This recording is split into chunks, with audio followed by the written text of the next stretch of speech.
Здраво, дечки, и добро дојдовте во уште една епизода од подкастот Наука за сите. Денеска разговараме со најдобриот млад научник за 2018 година, Томе Евтимов. Ова е награда која што ја доделуваше кабинетот на претседателот Иванов. Навистина ни е чест и задоволство да разговараме со Томе. Инаку Томе има завршено на Факултетот за електротехника и информациски технологии при Универзитетот Свети Кирил и Методи, има магистрирано на истиот и е добитник на повеќе награди и стипендии во областа на електротехниката и информацијските технологии. Исто така докторирал во 2018 година на Научно-истражувачкиот институт Јожеф Стефан во Словенија, а од јануари 2019 година Томе е постдокторски истражувач на одсекот за анализа на биомедицински податоци на Универзитетот Стенфорд, еден од најдобрите универзитети во светот.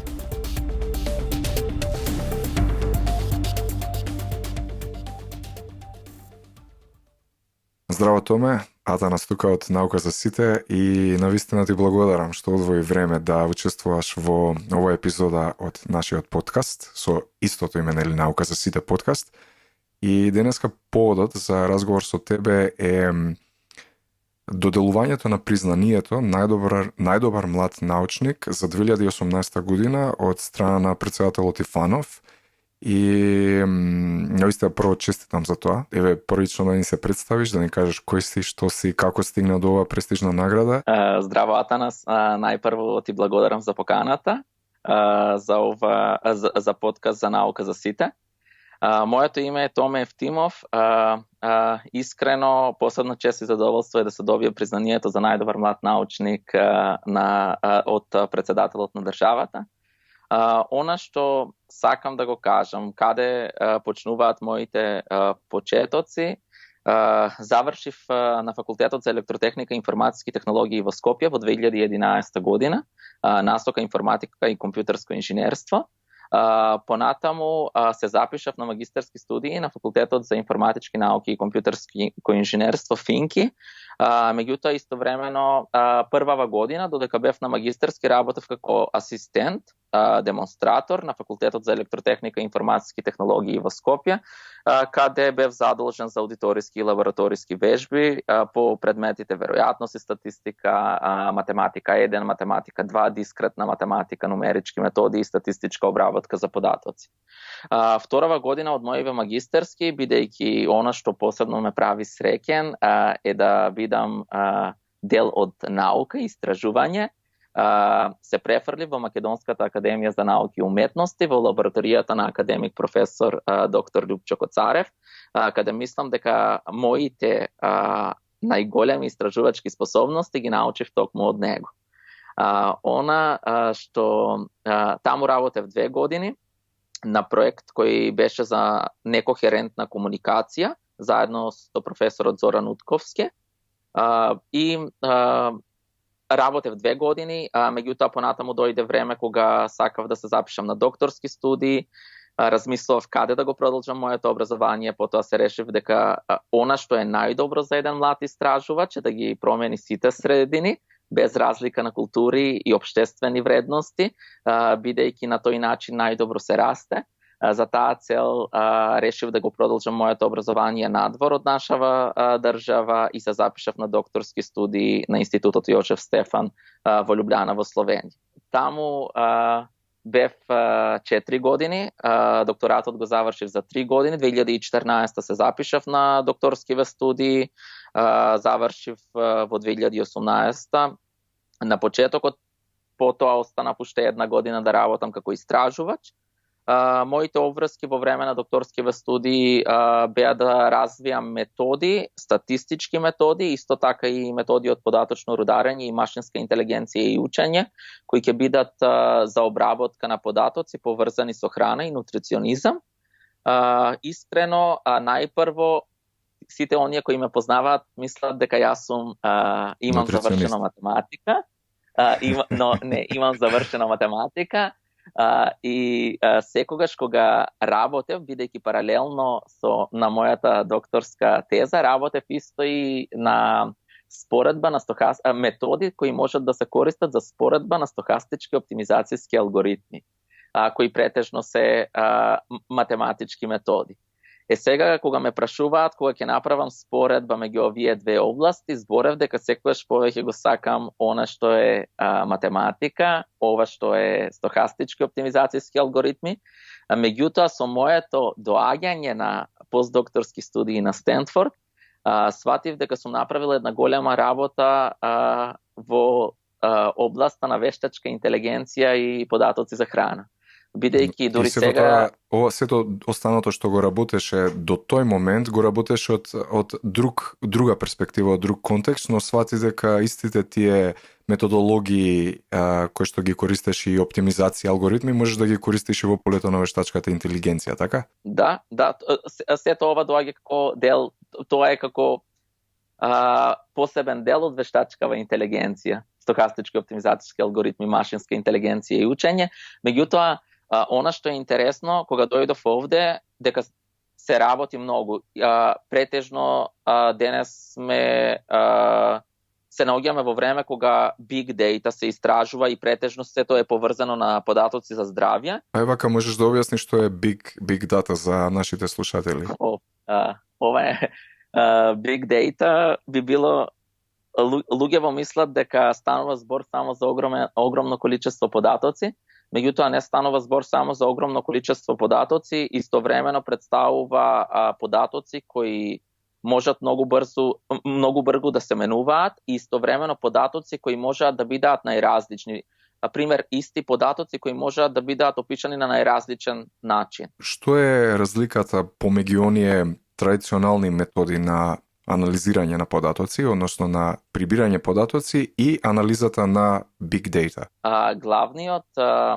Главниот проблем е што традиционалниве методи работат добро, тие исто така може да бидат применети во big data, меѓутоа сакаме да ги направиме да бидат покорисни во однос на време, скалабилност, така што методиве да можат да се извршуваат, да бидат извршени над огромен број на податоци во реално време. Така, значи, моето гледиште на тоа е дека веќе анализата се воведува на едно повисоко ниво, значи не е на ниво на примерок, на ограничен број на податоци, туку веќе се прави анализа на број кој што е многу близок до популацијата која што се истражува.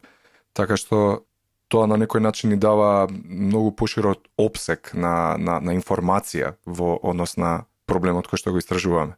Има смисла или? Се согласувам, не знам колку ќе биде возможно да одиме толку блиску до популацијата, меѓутоа да. Кога имаме огромен број на податоци, пред се можеме да кажеме дека самото знаење што ќе го научиме од податоците ќе биде многу повеќе порелевантно за разлика од кога анализираме мал пример. Така, многу повеќе подкрепено или односно нашиот сомнеш во нашиот заклучок, информацијата ќе биде многу помал. Значи можноста за грешка ќе биде многу помалечка во тој случај. Да. Така, ние одма скокнавме за да разговараме за научни теми, ама ајде вака да одиме дел по дел, нели? Ајде прво за поводов за кој што почнавме да разговараме. На вебсајтот на претседателот вели дека постојат некои така основни критериуми за доделување на оваа награда. Прво вели дека кандидатот, тоест лицето, мора да биде до 30 години. Најверојатно тоа е според нив дефиниција за младост. За млад научник, нели? Да. И постојат уште некои 3 други критериуми. Прво вели дека кандидатите потребно е да достават доказ за исполнување на еден или повеќе од долу наведените услови. И сега вели награда или признание за научно-истражувачка работа. Тоа е првиот услов. Која награда и кое признание го поднесе ти како кандидат? Кажи нешто повеќе за тоа. Во однос на награда и признание, мислам, нема поднесено некоја посебна награда, меѓутоа поднесов се што имам направено до моите 30 години, дека кога станува збор за признание, станува збор и за сите, како да кажам, да не звучи лошо титули, ампак, но за сите постигнувања. За сите постигнувања, да.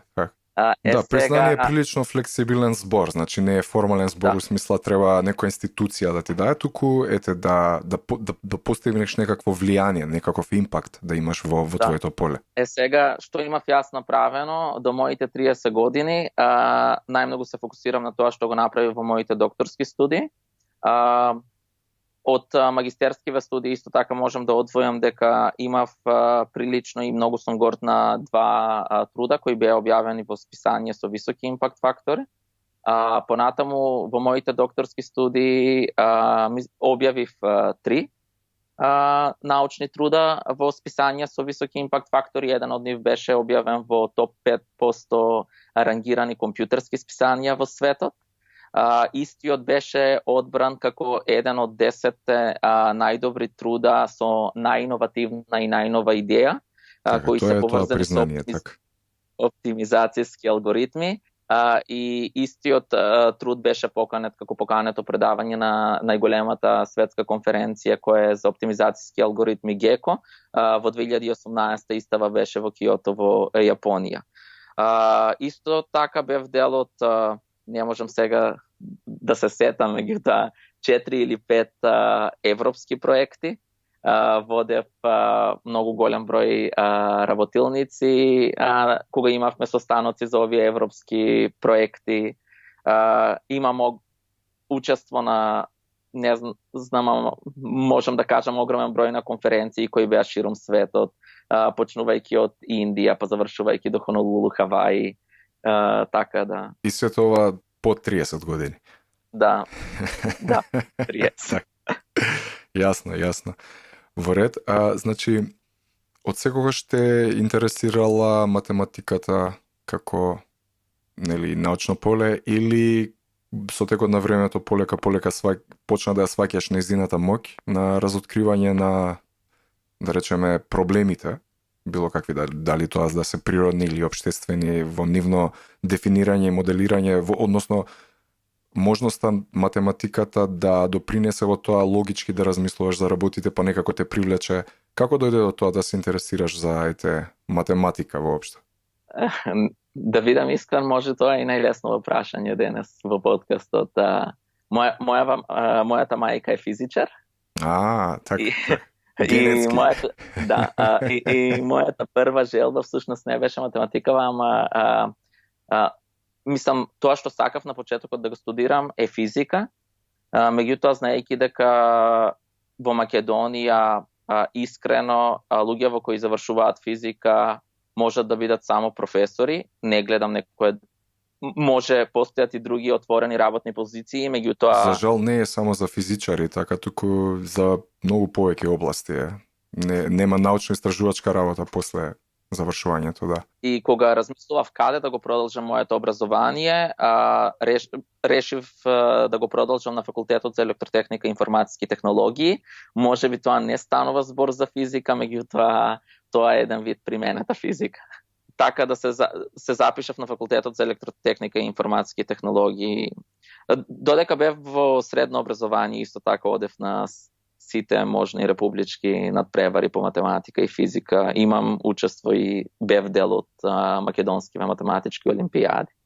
Така. Јас на сите мои пријатели, нели, ги советувам, сите мои пријатели кои што имаат деца, ги советувам да посветат посебно внимание само на математика и на физика.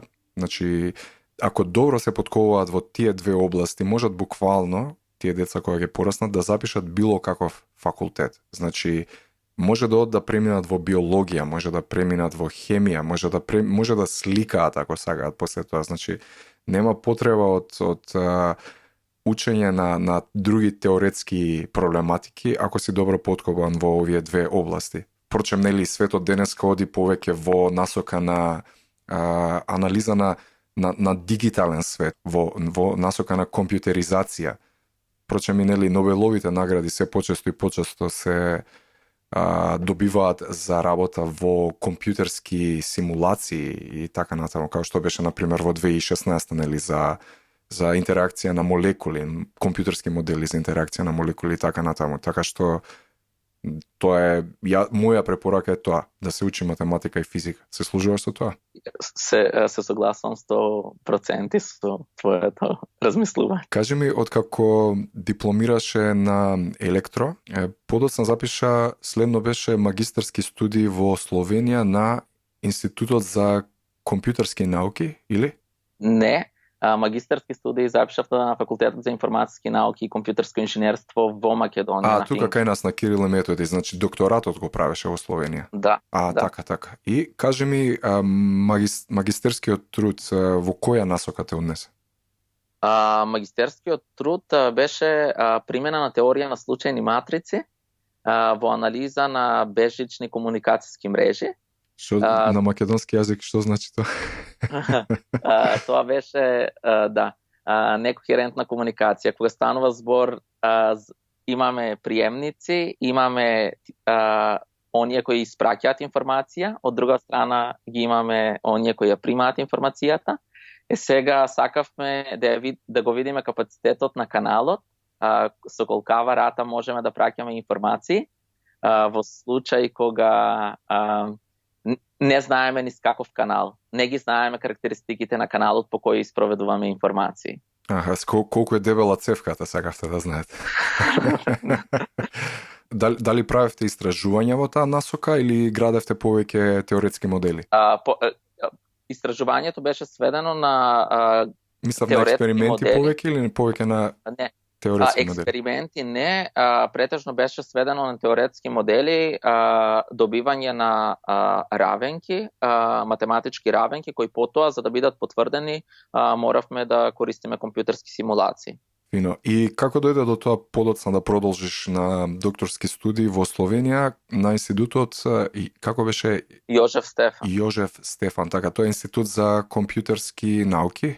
Не, Јожеф Стефан е најголемиот истражувачки институт во Словенија. Постојат 3 дела: нанотехнологии, биологија или поточно екотехнологија, и таму се луѓе кои се занимаваат со биологија и хемија, и компјутерски науки и електроника. Во кој дел од институтот се вклучити? Јас бев дел од одсекот за компјутерски системи, во делот на компјутерски науки и електроника. Како дојде до тоа барав, сакав да го продолжам образованието надвор од нашава држава. Имав повеќе избори, ја избрав Словенија. Идејава беше дека сакам магистерскиве студии, кој што кажа претходно, беа сведени на теоретски модели и компјутерски симулации за истово да ги потврдиме. Меѓутоа, кога некој би ме прашал и сега каде е ова примената во светот, доаѓа проблемот. Математиката е точна, меѓутоа она што е импакт до општеството се уште не може да се види. Може ќе биде за 10 години или за 20, меѓутоа се уште е сведено на теоретски модели. Потоа разбрав дека сакам да направам нешто, да се префрлам во анализа на податоци, машинска интелигенција и учење, и на тој начин ја избрав позицијава која ми беше понудена од Институтот Јожеф Стефан во Словенија. Најпрво ми беше, кога размислував, она што го правев, според мене, што беше да бидеш добар истражувач, е да имаш голем број цитати на Google Scholar. Кога ја гледав групава која што е таму, мислам дека нема голем број на цитати, и на почетокот малку бев загрижен дали сум дојден во вистинскава група или не. По моето заминување од таму, после 4 години, можам да кажам дека ако никогаш не ја прифатев оваа позиција, ова ќе беше најголемава грешка во мојот живот. Така што и де факто се потврдува. Да се биде истражувач сега моментално не значи да се биде човек со голем број на цитати, да се биде добар истражувач пред се да се биде човек. Човечкиве вредности се многу побитни од големиот број на цитати. На која тема ти беше докторатот? Зашто се одлучи да работиш?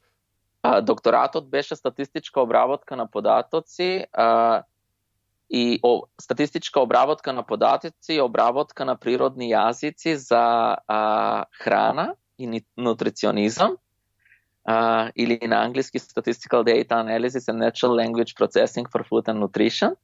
Ајде вака да го разглавиме дел по дел. Значи... Да. Идејава беше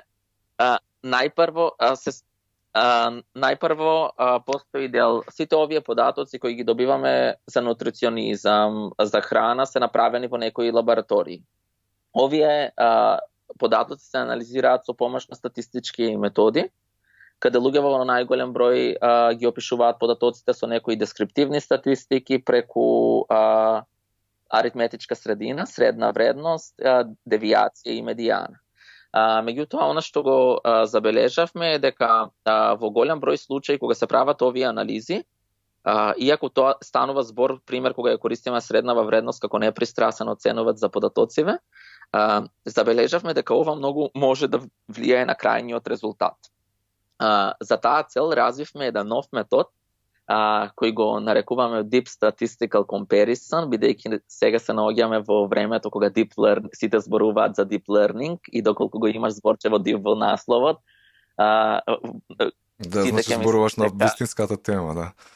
Станува збор за вистинскава тема, меѓутоа кај нас всушност ова Deep Statistical Comparison доаѓаше од тоа што не ги споредувавме податоците врз основа на средна вредност или медијана, користејќи само една дескриптивна статистика, меѓутоа ги правевме споредба земајќи во предвид дистрибуцијата на податоците. На тој начин резултативе од анализа кои се прават во самите лаборатории може да бидат многу по-робусни на аутлаери доколку постојат во самите податоци и самите резултати кои ќе бидат воидни на напишани во самите труда, објавени труда, ќе бидат многу порелевантни. Така, тоа е вечната борба, нели, во науката околу статистичката инференца на податоците и влијанието на outliers. Outliers, не знам како би било на македонски, тоа се поединечни, индивидуални податоци кои што се прилично далеку од средната вредност на примерокот кој што го земаме и кои што имаат силно влијание врз просекот, значи врз средната вредност на тој примерок, за да илустрираме, нели, како би било, да речеме, ако имаме еден сет од 1, 3 и 5, вкупниот збир е 9, така? И ако се подели на 3, добиваме средна вредност 3. Ако имаме друг сет кој што е 1, 1 и 7, значи средната вредност просекот повторно 3, но гледаме дека имаме две единици и една вредност која што е седмица, која што силно влијае на повлекување на просекот кон повисока вредност. Иако, нели, имаме две единици и една седмица, сепак е средината 3, која што повторно, нели, и сакам да кажам дека и во двата примера средната вредност е иста, но дистрибуцијата на податоци е прилично различна и ни дава многу поинаква слика за самата популација. Она што сага во текот на размислувањето да те прашам, што мислиш, зошто, барем тоа е мој впечаток, зошто генерално луѓето имаат проблем со статистика и со статистичко размислување и со логиката внатре во статистиката? Според моето видување е кога станува збор за статистика и дека луѓето мислат дека статистика е наука која представува само дескриптивна статистика, средна вредност, медијана и стандардна девијација.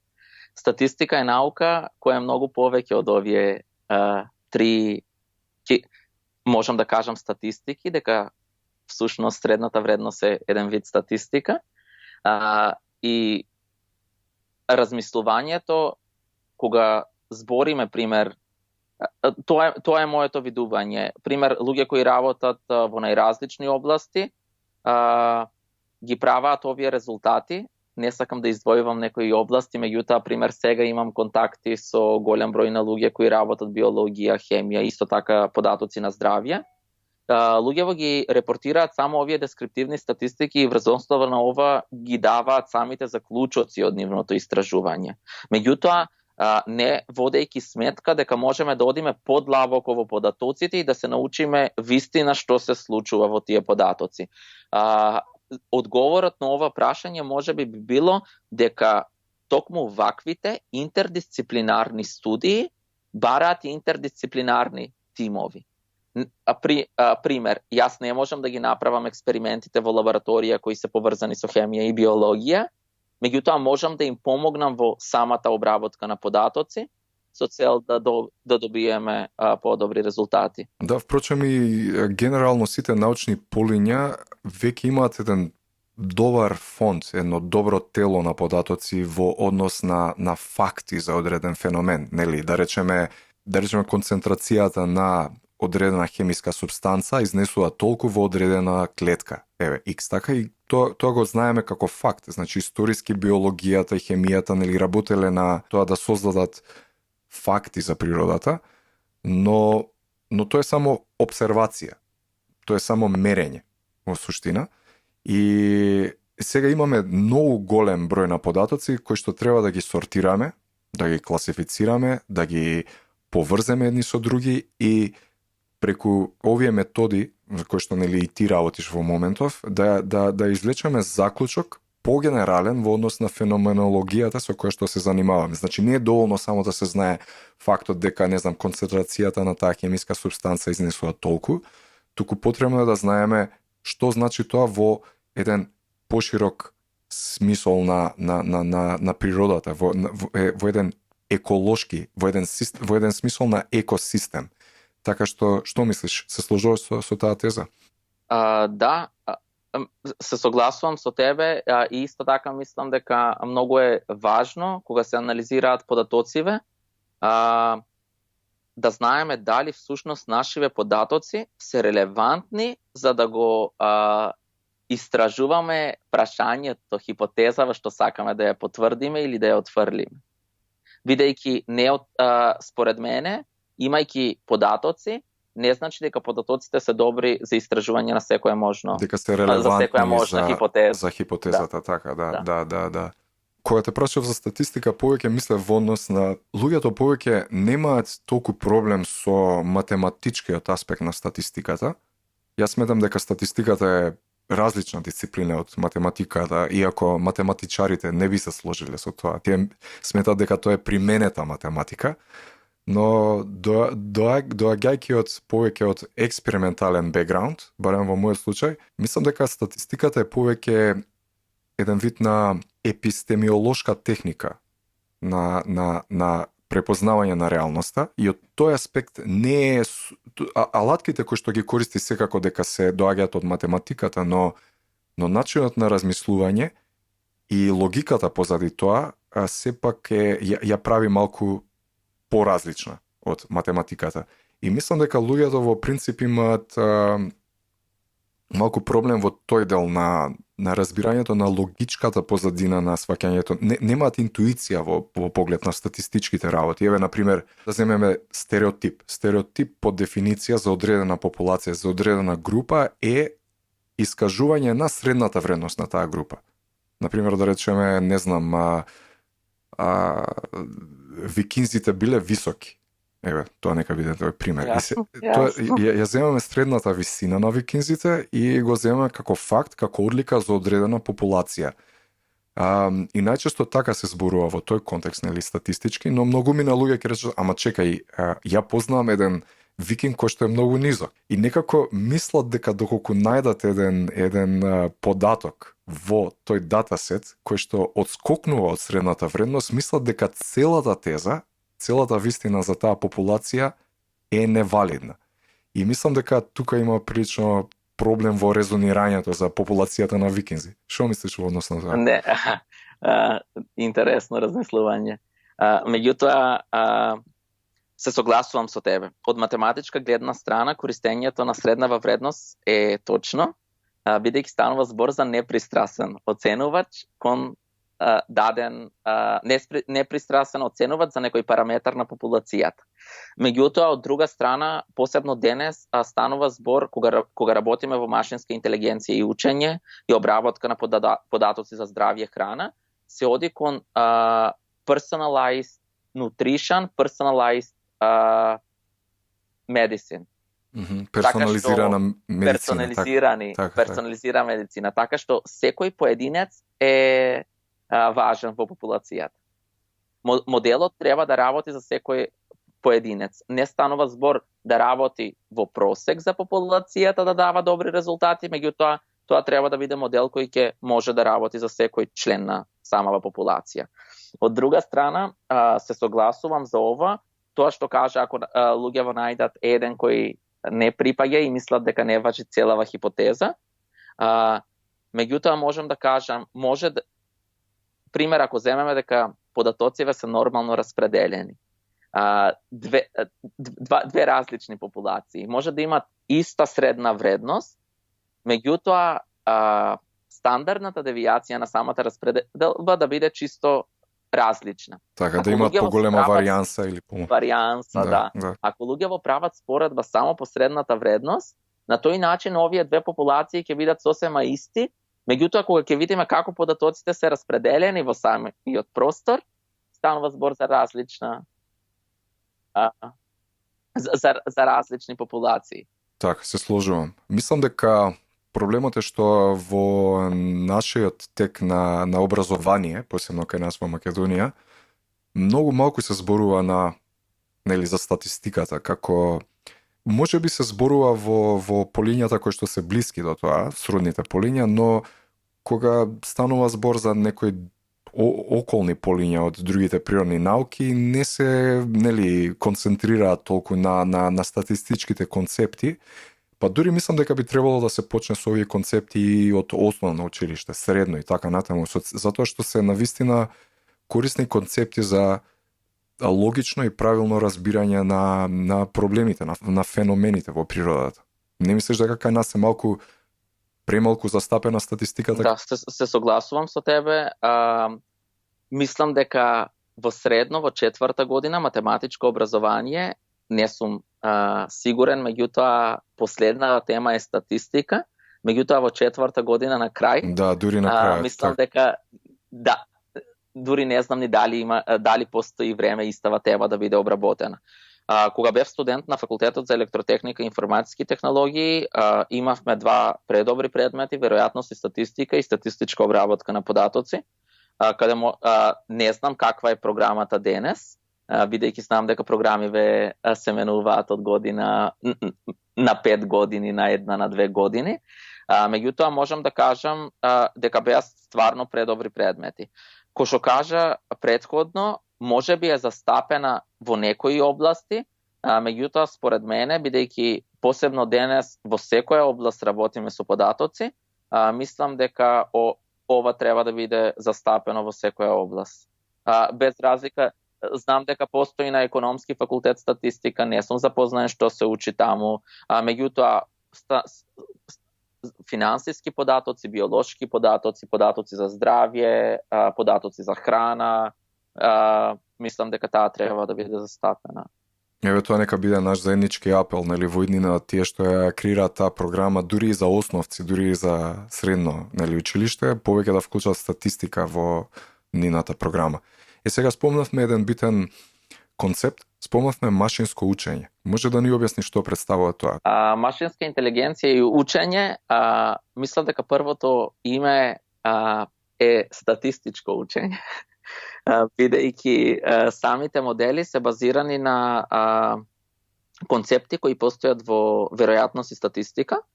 Постојат, ќе зборам за два дела, постои и трет дел, меѓутоа она што најмногу се збори во машинска интелигенција и учење, supervised и unsupervised learning, или станува збор за, како ќе биде на македонски, надгледувано или надгледувано, да, или ненадгледувано, така нешто, да. Не знам дали е тоа точно, меѓутоа, што е идејава?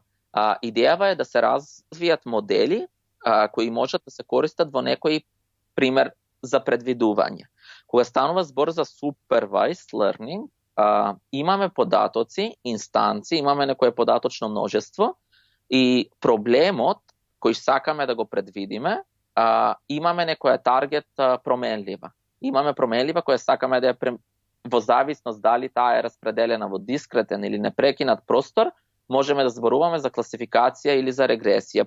Еден пример за регресија, доколку пример јас сум заинтересиран да си купам стан, и сега како би се движела цената на станот во Скопје, можеме да имаме инстанци од различни станови на различни локации. Секој стан би бил опишан со различни променливи, број на соби, големина, локација, може да постојат голем број на различни променливи и на крај да биде ценава на станот.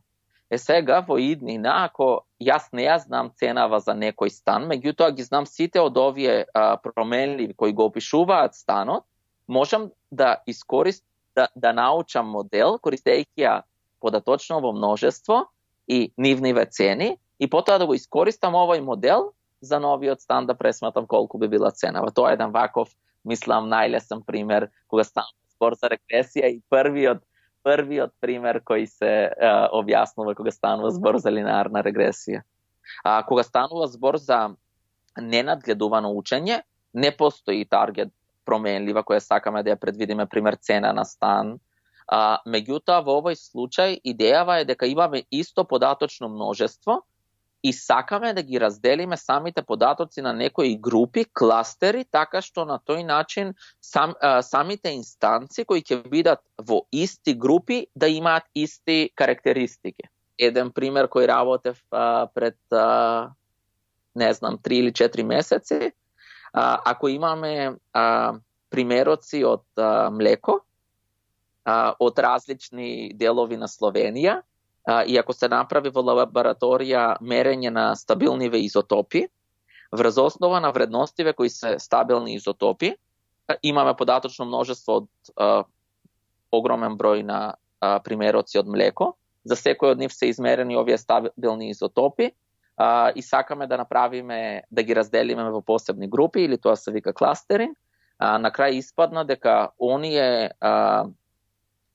примероци на млеко кои доаѓаат во исти групи, доаѓаат од иста географска локација.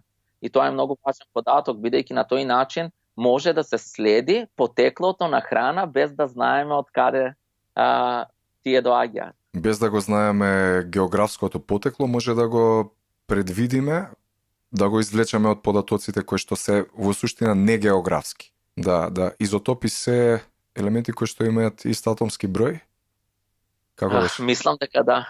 Извини, ама не сум хемија, да. А различен број на неутрони, така беше нешто. Не знам. Може некој од хемија ако го слуша подкастот ќе каже. Да, треба тоа да го дефинираме подоцна, да го научиме, да се присетиме малку на хемија. Значи, твоето познавање од компјутерските науки го аплицираш во истражувањата на храната, да речеме, односно на датабази кои што содржат податоци за разни видови на храна. На кој начин се одвива тоа истражување? Мислам, како го изведувате тоа? Да, она што го кажав, првиот дел и во мојот докторат представуваше ова, како да добиеме порелевантни, поробусни заклучоци кои ќе бидат објавени во научни трудови. Сега, кога постојат овие база на податоци за храна, постојат и голем број податоци кои недостасуваат. Меѓутоа, овие податоци кои недостасуваат може да бидат објавени во некои трудови и да бидат представени во текстуална форма. И сега, на следниот дел во мојата докторска теза беше токму тоа.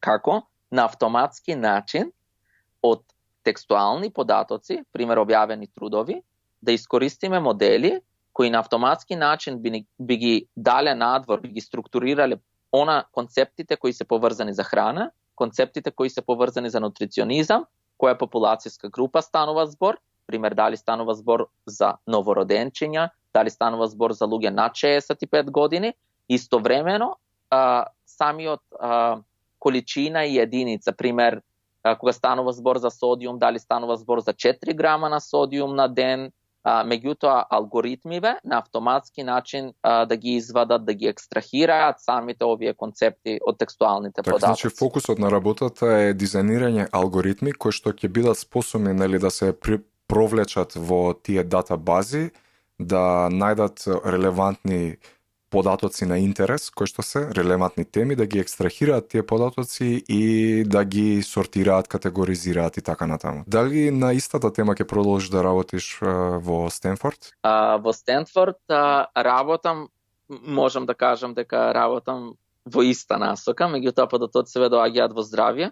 И она што може би на почетокот од нашиот разговор го кажав, сум посебен, кога го правев докторатот, не знаев дека сум единствен кој работи на вештачка интелигенција, вакви модели и податоци за храна.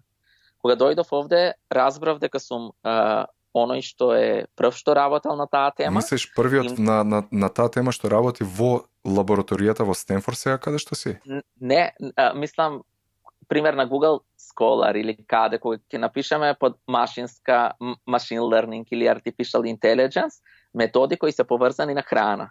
Значи ги спојуваш вештачката интелигенција со храната. Бидејќи кога доаѓа збор за податоци за здравје, може да најдете еден тон различни објави, еден трон различни модели кои може да се применат. Од друга страна, податоциве за храна не постојат голем број ресурси со кои може да се искористат за градење такви модели. Во 2019 година беше објавено дека 2019 година е година на нутриционизам и храна и во погледот на вештачка интелигенција предизвикот е истиве модели да се развиваат, да ги најдат врскиве кои постојат меѓу храна, здравје и околина. Така да на Стенфорд претежно работам со податоци за храна, меѓутоа сакаме да ги откриеме, со податоци за здравје, меѓутоа сакаме да ги откриеме исто така релациите помеѓу храна, различни болести кои постојат, меѓутоа сето тоа на еден начин поврзано со машинска интелигенција и учење статистички модели. Во декември 2019 година организираме работилница која ќе биде на најголемата конференција за Big Data, IEEE Big Data, која ќе биде во Лос Анџелес. Ни прифатија работилница на тема Big Food and Nutrition Data Management and Analysis.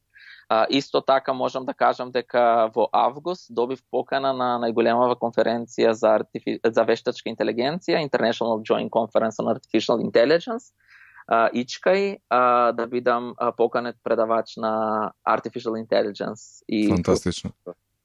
Така одлично.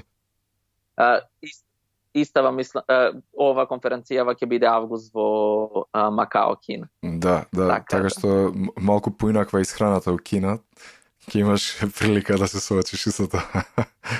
И мислам, задоволство е кога она што си го работел е признаено, добива признание од многу луѓе кои воопшто не ги познаваш.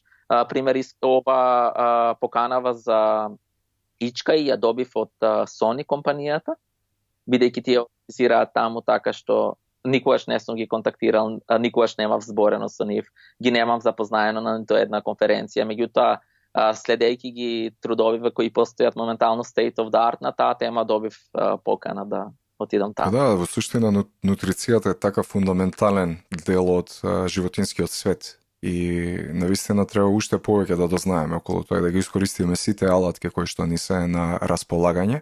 Неодамна прочитав еден, сега тазен излезе еден труд во Nature, на една група, мислам дека беа од MIT. Насловот беше Machine Behavior, така го дефинираа терминот. И во тој труд, значи, тезата на таа група на научници е дека веќе треба да почнеме да размислуваме во насока на однесување на машините, не само како досега во насока на градење математички модели, чисто на компјутацијски аспект, значи не само во насока на еден екосистем на живи органски суштества, туку во насока на еден екосистем кој што е комбинација помеѓу органски и силиконски суштества. Значи, веќе ние доаѓаме во ситуација каде што вештачката интелигенција и играите како улога во нашите животи, секојдневно се среќаваме со неа, сме во интеракција со вештачката интелигенција и тоа не става во еден поширок контекст, во еден поголем екосистем. И затоа мора да размислуваме во насока на изучување на нивното однесување Значи не само во структурата и во кодот на вештачката интелигенција, туку и во ауткамот, во последиците на таа интелигенција кои што не можат првенствено да се предвидат со, нели, априори кога се создава тој систем. Така што размислував дека е прилично интересна теза. Што мислиш во однос на тоа? Се согласувам со тебе. Пред се дека станува збор од моје лично искуство, луѓето мислат дека кога ќе се земи еден модел од вештачка интелигенција и се аплицира на било кое множество и добиваме модел кој може да направи чуда. Меѓутоа, не е само на тој моделиве, можеме многу лесно да ги стартуваме на различни податоци и да добиеме дури резултати кои ќе бидат и објавливи, да збориме дека постои модел кој може да го реши секој проблем.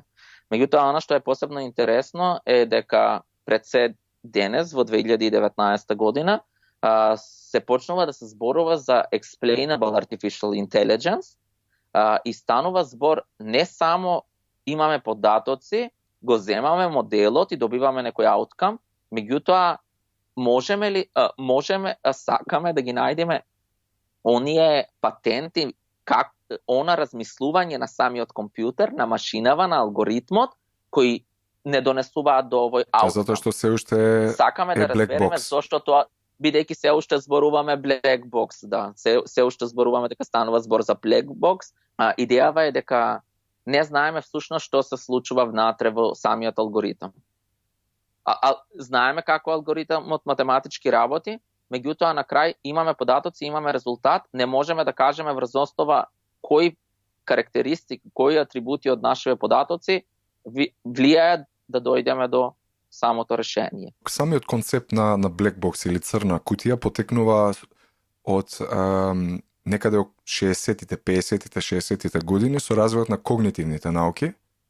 До тогаш активно поле и state of the art поле било бихевиоризмот во психологијата, каде што научниците сметале дека она што е видливо, значи она однесување кое што се гледа и кое што може да се мери е доволно за да се разбере феноменот на да речеме на одреден организам. Ако некој, например, оди право и одлучи да сврти десно, значи доволно е тие две варијабли да ги земе во предвид, значи одење право и вртење десно. Но не се навлегува подлабоко во причината зошто некој одлучил да сврти десно. Ајде така да речеме, да го поедноставиме примерот, и со тоа се раѓа идејата за црна кутија. Значи се наблюдува нешто, но не знаеме зошто, која е причината зошто тоа се случило. Така што со развојот на когнитивните науки, нели се отвора полека мозокот, се развиваат методи на снимање на мозочните бранови, мозочната активност и полека таа црна кутија се открива. И дознаваме, например, одредена акција, одредено однесување како е представено на мозочно ниво и тоа прилично многу открива за состојбата на нештата. Сега, тој проблем во однос на, да речеме, когнитивната психологија, невронауката и така натаму, полека се намалува, значи несигурноста околу црните кутии, но се зголемува во полето на вештачката интелигенција. Значи, постои еден нов бран, да речеме, на когнитивна наука, која што се развива, но овој пат субстратот не е биолошки, значи не е мозокот, туку субстратот е силиконот, тоест компјутерите. Така што компјутерите и машините веќе почнуваат да покажуваат одредени, да речеме под наводници, одредено однесување, но се уште не разбираме како доаѓа до истото, иако го знаеме кодот. Да. И кога станува збор за овие, мислам 2019 сите можни calls for proposals за проекти. Да. Станува збор повик за проекти. Станува збор за explainable artificial intelligence. Мислам дека не сум сигурен, но би си дозволил да кажам дека Франција мислам дека изабрани користење на алгоритми и методи, посебно поврзани во здравје, доколку не знаеме зошто доаѓа до самиот резултат на предвидувањето. Идејава е кога работи алгоритмот, сакаме да знаеме кои се оние, можам да кажем, карактеристики во податоциве, кои влијаат алгоритмот да одлучи за некое предвидување. И може, мислам, разбирливо е каде се детектира таа потенцијална опасност, нели? Ако работите излезат вон контрола, ако не ја разбираме од А до Ш, нели, вештачката интелигенција или кодот кој што стои позади неа и сите можни исходи, ако не ги разбереме од тој код, тогаш постои можност за, нели, деструктивна вештачка интелигенција. Да. Или ова што го кажавме, не само деструктивна, ако не е се поврзано во кодот и математичкиве равенки во позадина, меѓутоа што ако нашиве податоци всушност не се за одговор на тоа прашање.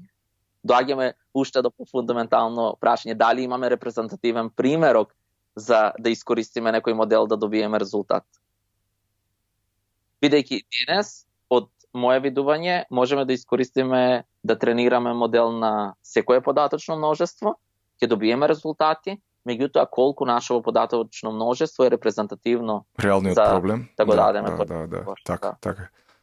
Како, само не те прашав, како е името на лабораторијата и под кој е професорот кој што е главен и одговорен истражувач? Да, овде сум на Stanford Medicine, Department of Biomedical Data Science. Оној што е одговорен на нашава група е Марк Кулен. Не е професор од компјутерски науки, меѓутоа станува збор за интердисциплинарен одсек, Department of Biomedical Data Science со голем број на професори, голем број на постдокторски истражувачи, PhD студенти, мастер студенти. Кога започна оваа година, тази си заминат? Да, јануари 2019 почнав на постдокторска. Предпоставувам, постдокот за сега ти трае некаде 3-4 години или? Не. Искрено, овде постдокот е вака 1 година. Ако потоа добиваш можност за продолжување за уште една, ако сакаш уште една, па за уште една, па за уште една. Меѓутоа, никогаш не треба да забораваме дека се наоѓаме во Силиконскава долина, каде што не само Стенфорд, се Google, Facebook, Instagram и постојат еден огромен број на истражувачки капацитети.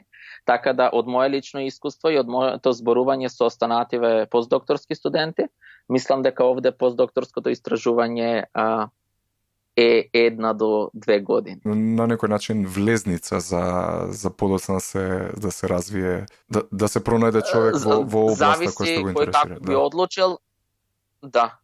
Кои се твоите планови? Што планираш понатак? Тоа е тешко прашање, меѓутоа јас сум сигурен дека по завршувањето на моите постдокторски студии јас би се вратил во Европа. Бидејќи мислам овде е преубаво, на секого му посакувам еден ден да може да биде дел од Стенфорд, бидејќи станува збор за вториот рангиран универзитет во светот и да се доживее самиот кампус, да бидеш дел, е нешто што не може да се опише со зборови и затоа велам на секого му посакувам да биде еден ден дел од него. Меѓутоа себе си се гледам пред се во Европа, не во Америка. Има мислење дека во науката тешко се наоѓа работа или дека тешко се постигнуваат резултати, но мислам дека не е баш до толку, не е толку страшно колку што изгледа.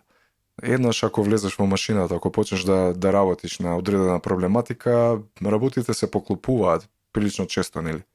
Да, се согласувам. Досега не знам, јас не сум имал некоја прилика да не можам да најдам работа после мојот докторат. Исто така за постдокторски студии бев избран за прв од 144 за Мари Кири грант во Европа, кој требаше да биде спроведен во Барселона, меѓутоа ја добив потоа понудава од Стенфорд и им кажав дека не можам тоа да го направам. Самиве професори наидоа на разбирање и кажаа дека доколку и тие би добиле понуда од Стенфорд, тие би го направиле исто. Мислам дека доколку нешто работиш со љубов, никогаш нема да имаш пречки на патот да најдеш работа да го работиш. Да, и не знам дали си размислувал на темата, но што мислиш, имаш некое мислење, идеја како би можеле работите состојбите кај нас во Македонија да се подобрат во контекст на, нели, во полето на науката? Како може да ги натераме луѓе да размислуваат повеќе на таа тема? Впрочем, нели, тоа е и целта на овој подкаст и овој вебсайт кој што го креираме. Искрено, јас имам многу соработници кои се работувам и до ден денес во Факултетот за информатички науки, компјутерско инженерство и Факултетот за електротехника и информатски технологии. Единствено мислам дека во Македонија, барем моје видување, можам да кажам дека еден од главниве проблеми е дека луѓето имаат премногу teaching, премногу се обврски кои се поврзани со предавања. Имат огромен број на часови, имат огромен број студенти, имат огромен број испити за прегледување и кога ќе се земе професионално, кога ќе се земе исто приватниот час, дека покрај се тие се луѓе, не останува време за истражување. Доколку се балансира тоа на некој начин, бидејќи исто така, не знам дали во Македонија кај нас постои позиција која би била на некој универзитет само истражувач. Таква позиција имав јас во Јожеф Стефан во Љубљана. Или пример овде во Стенфорд. Кај нас мислам дека не постојат такви евентуално ако има нешто такво во МАН, ако е единствено кај професорот Коцарев може би или во МАНу, во други лаборатории во МАНу. Меѓутоа, кога станува збор за универзитет, мислам дека не постојат. Или ќе кажам еден пример кој секогаш го кажувам во Словенија. Словенија секоја година државата распишува отворени позиции за млади истражувачи, универзитетите конкурираат, тие што ја добиваат позицијата, пример во информатика, во биологија или хемија, добиваат позиција за млад истражувач кој ќе биде PhD студент, докторски студент, меѓутоа париве за неговото запослување не доаѓаат од интернационални проекти, пример Хоризонт 2020 европски проекти, париве доаѓаат од државата. Државата вложува во младиве истражувачи за да работат докторат. Пример кај нас, можам да кажам дека голем број на докторски студенти најпрво треба да ги завршат сите обврски кои ги имаат во предавања, и што кажав претходно, имаат приватен живот и многу малку време за истражување. Мислам дека она што недостасува е токму тоа истражувачко. Да, апсолутно се сложувам со тебе. Кај нас на некој начин професорите од професори и научници се претворат во административци. Значи нешто што повеќе се занимаваат со такви некои секојдневни обврски, повеќе отколку со научно-истражувачка работа. И друг проблем кој што го детектирам кај нас е перцепцијата во однос на пишувањето докторати, па и магистратура. Повеќе тие мислам, имам впечаток дека се уште докторатите кај нас ги перцепираат како еден вид на учење, еден вид на настава. Но во светот генерално докторатот е веќе период каде што ти треба да допринесеш во фондот на знаењето. Ти повеќе не си студент, ти повеќе не си ученик, туку еве да речеме си двете во исто време. Значи и учиш и додаваш вредност во однос на науката. Но имам впечаток дека кај нас се уште докторатот се смета како еден вид student update, не онака независен почеток на нов научник или научно-истражувачка работа. Се согласувам со тебе. Не знам точно каква е перцепцијата, меѓутоа она што го кажа дека ова е периодот кога истовремено си студент, меѓутоа идеиве и она што сакаш да го самиот допринос на својата работа е она што треба да биде направено од самиот теб. Сам себе треба да се вложиш во тоа. Бидејќи секој докторат на крај ќе биде среќен со докторатот само доколку си остави свој белег. И кога ќе бидеш горд кога знаеш дека сето она што е постигнато таму е твоја идеја, твое решение, секако менториве се заслужни за тоа, за време во кој го имале за дискусија, за помош, за доколку си имал проблеми да те насочат кај да се движиш. Меѓутоа, тоа, мислам дека тоа е процесот кога ти растеш, се развиваш, се запознаваш сам себе и на ист начин допринесуваш на крај за да биде среќа. И ако порано, например, било тешко да се има пристап до одредени бази на податоци или до одреден фонд на знаење, денеска со помош на интернетот, тоа веќе не е голем проблем. Дури финансиите, нели, најчестиот, најомилениот изговор на сите, нели, нема пари, веќе не е така драстично проблематичен, затоа што постојат милиарда, нели, алатки, open source софтвери и чуда кои што може да се искористат, доволно ти е да, барем во компјутерското поле, во компјутерските науки, доволно ти е да имаш еден окей компјутер и едноставно желба, интерес и време да посветиш, и имаш, мислам, алатки кои што порано биле незамисливи за истражувачите. Можеш да компилираш, не знам, тргнувајќи од R, како, нели, софтвер за статистички пресметки, па се до, не знам, милиарда други алатки кои што може да се искористат за истражување. Сакам да кажам дека секој, дури и од дома, нели, оној концепт на citizen scientist или граѓанин научник, може да, доколку има време и желба, може да го нели, испромовира и да го живее и да истражува самиот по себе. Не, јас секогаш велам дека најпрво е да се има желба. Доколку се има желба, понатаму се е возможно да се направи. Се согласувам тоа што кажа дека денес постојат огромен број на бази на податоци, огромен пристап на податоци, доколку и некои податоци не се отворени, со контактирање на самиве автори би, верувам од моје лично искуство, дека би дозволиле пристап до истиве, доколку станува збор за некоја идеја која би била интересна за истражување. Сега секој може да стартува модели на своите компјутери, за некои модели, нажалост, имаме потреба од поголема процесирачка моќ, меѓутоа се согласувам. Пред се да се има желба, кога се има желба и не постојат, мислам, препреки кои може да те натерат да не се реализира. Јас секогаш велам, никогаш не замислував дека ќе бидам дел од Стенфорд, никогаш не замислував дека ќе запишам на докторски студии. Мојата единствена желба беше кога се запишав на факултетот за електротехника и информатски технологии, да го завршам факултетот, па макар и со шестки, сите шестки, меѓутоа да го завршам факултетот на време. Меѓутоа така се одвиваат работите и секогаш треба да се верува во своите соништа. Бидејќи тие соништа ќе ти дадат едни такви крилја што ќе можеш да леташ и секој можен проблем ќе можеш да го надлеташ. Така, помалку изговори, повеќе работа. Да, и за финансииве постојат голем број на можности, посебно за младиве, не знам во другиве области, меѓутоа зборувајќи за компјутерскиве науки, бидејќи сум дел од нив, знам дека постојат огромен број на можности за стипендии, огромен број можности дури за senior researcher, за постариве истражувачи, каде што можат да аплицираат и истиве да бидат дел од нив. Вау, супер муавет направив.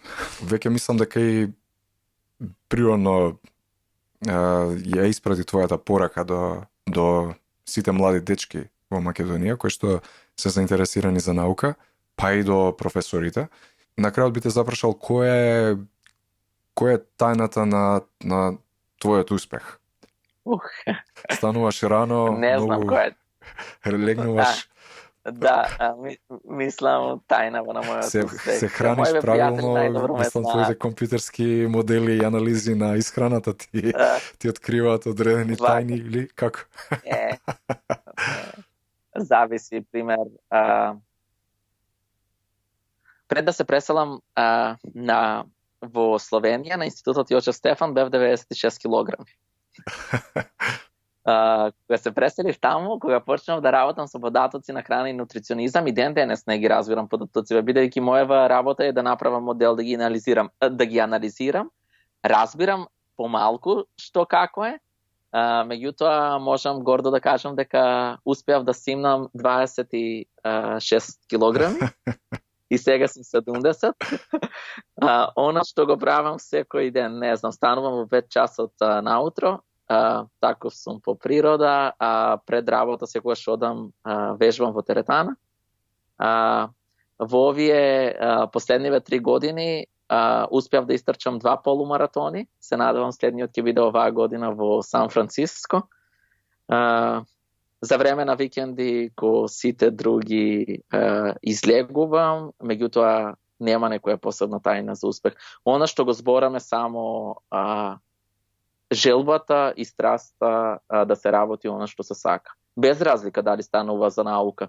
Не зборам сега за наука. Она што го работиве, што се работи е да се работи со желба, љубов и страст, бидејќи само на тој начин никогаш не би се чувствувале кога да одиме на работа. И дисциплина да се имате.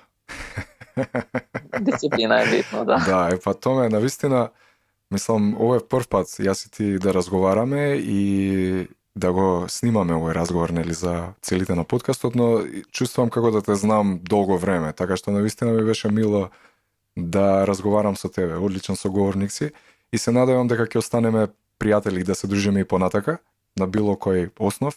И те повикувам, ако некогаш имаш време слободно, напиши нешто на НЗС, би ми ни било чест и драго да го објавиме и да продолжиме со соработката. Не, фала уште еднаш на поканата, што ме покани за интервјуто. Знам дека нема време, меѓутоа еве денес го реализиравме интервјуто. За она што да напишам, можам да напишам нешто поврзано за статистикава, бидејќи тоа е најмногу што го сакам.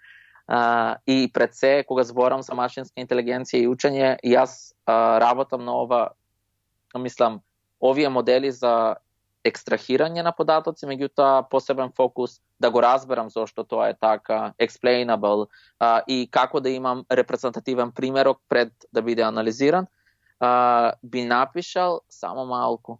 7 јуни летам за Нов Зеланд, дека сум организатор на една работилница, 15 сати имам во авион, така да можам да напишам. Одлично, се надам дека тоа ќе биде првата статија за наука за сите напишана во лет во авион. Да. Томе, ти посакувам убав ден, веќе кај нас е вечер, кај тебе во Америка е... Убава вечер, да, веќе колку е, околу 9-10 часот?